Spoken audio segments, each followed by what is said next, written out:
Hello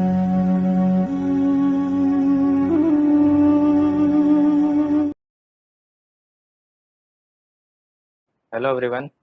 इस video में हम फंक्शन से वैल्यू रिटर्न करना सीखेंगे।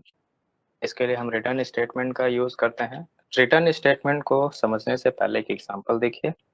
सबसे पहले हम एक फंक्शन डिफाइन कर लेते हैं जिसका नाम रख देते हैं फन। ठीक है, एक नाम क्रिएट कर लेते हैं जिसकी वैल्यू है 1 और एक दूसरा नाम b है जिसकी वैल्यू है 2। तो ये a और b का ये फंक्शन क्या करेगा, इसको हम स्क्रीन पर ऐड करके प्रिंट कर देते हैं। ठीक है, अब ये फंक्शन एडिशन तभी करेगा जब इसको हम कॉल करेंगे। हम इसको कॉल करते हैं नाम और पैरेंथेसिस लगा के, तो इसका आउटपुट चेक करते हैं। हमने फंक्शन को कॉल किया, उसने दो नाम क्रिएट किए ए और बी, और उसने ए और बी को ऐड करके स्क्रीन पर दिखा दिया। अगर हम ये चाहते हैं कि ये फंक्शन जो भी एडिशन करे वो स्क्रीन पर ना दिखाए, वो एडिशन करने के बाद वैल्यू हमको बताए, यानी जिस जगह पर हमने कॉल किया है वैल्यू उस जगह पर आए, तो इसके लिए हमको यूज करना होता है रिटर्न स्टेटमेंट। अभी क्या हो रहा है, ये फंक्शन दोनों वैल्यूज को ऐड कर रहा है और वो स्क्रीन पर आउटपुट को दे रहा है। स्क्रीन पर आउटपुट हमको नहीं चाहिए, हमको आउटपुट उस जगह चाहिए जहां से हमने कॉल किया है। तो वहां आउटपुट पाने के लिए हम रिटर्न स्टेटमेंट यूज करते हैं। केस में हमको रिटर्न स्टेटमेंट की यूज करने की जरूरत पड़ती है जब हमको फंक्शन से आउटपुट चाहिए उसको आगे यूज करने के लिए। जैसे आपने लेन फंक्शन यूज किया है।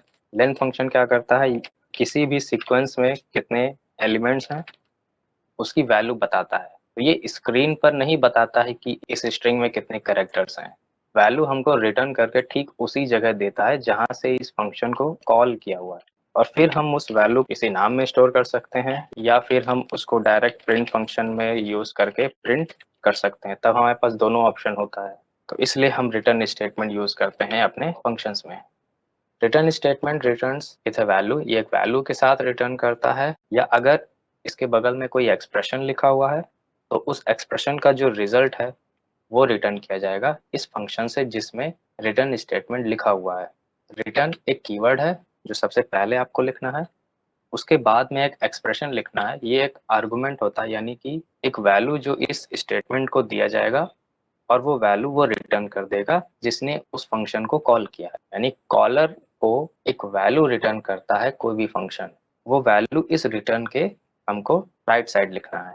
जैसे एक फंक्शन की डेफिनेशन लिखी हुई है, इस फंक्शन के ब्लॉक में सबसे पहले एक प्रिंट फंक्शन लिखा हुआ है जिसमें एक स्ट्रिंग है आई एम फन। उसके बाद में हम रिटर्न स्टेटमेंट लिख सकते हैं जो इस फंक्शन को वैल्यू रिटर्न करना है। जैसे रिटर्न में हमने लिख दिया 1। ये स्टेटमेंट कब रन होगा, जब भी इस फंक्शन को कॉल किया जाएगा। तो इस फंक्शन के ब्लॉक का पहला स्टेटमेंट ये प्रिंट फंक्शन है तो ये रन होगा। फिर रिटर्न स्टेटमेंट वैल्यू रिटर्न कर देगा 1। रिटर्न करने वाली वैल्यू ठीक उसी जगह पर वापस जाती है जहां से उस फंक्शन को कॉल किया गया है। तो फंक्शन की कॉलिंग यहाँ 5th लाइन पे की गई है, तो ये जो 1 वैल्यू रिटर्न होगी ये ठीक इसी जगह पर रिटर्न होकर आएगी।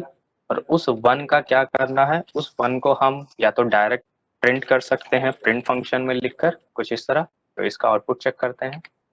ये आउटपुट है इस प्रोग्राम का। देखिए पहले फन फंक्शन कॉल हुआ, फन फंक्शन को जब कॉल किया गया तो उसने अपने स्टेटमेंट्स को रन करना स्टार्ट किया।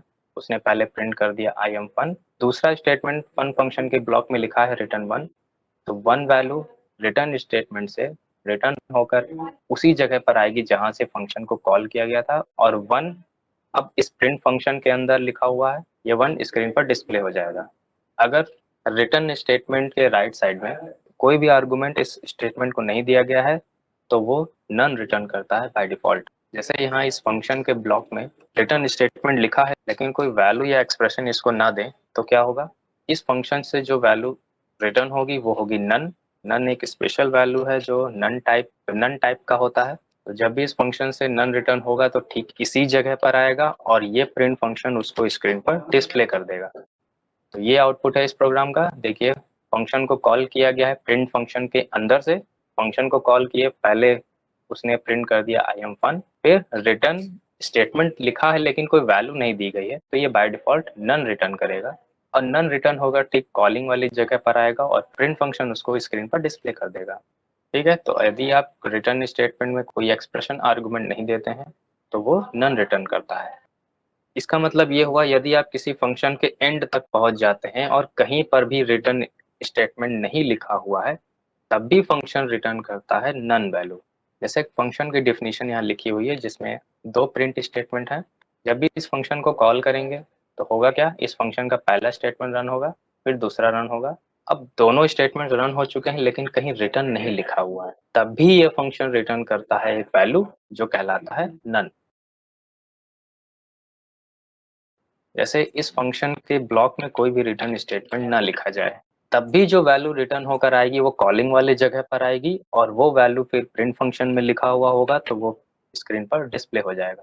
तो ये आउटपुट है इस प्रोग्राम का। देखिए फन फंक्शन की कॉलिंग हुई, उसके ब्लॉक में कहीं रिटर्न नहीं है, सिर्फ एक प्रिंट स्टेटमेंट है तो उसने प्रिंट कर दिया अपने स्ट्रिंग को। फिर जो भी इस फंक्शन से रिटर्न हुई वैल्यू वो बाय डिफॉल्ट नन है, तो नन वैल्यू इसी प्रिंट फंक्शन को मिल जाएगा और वो प्रिंट कर देगा स्क्रीन पर नन। इस वीडियो में आपने देखा कि कैसे किसी फंक्शन से हम सिंगल वैल्यू रिटर्न कर सकते हैं रिटर्न स्टेटमेंट का यूज करके।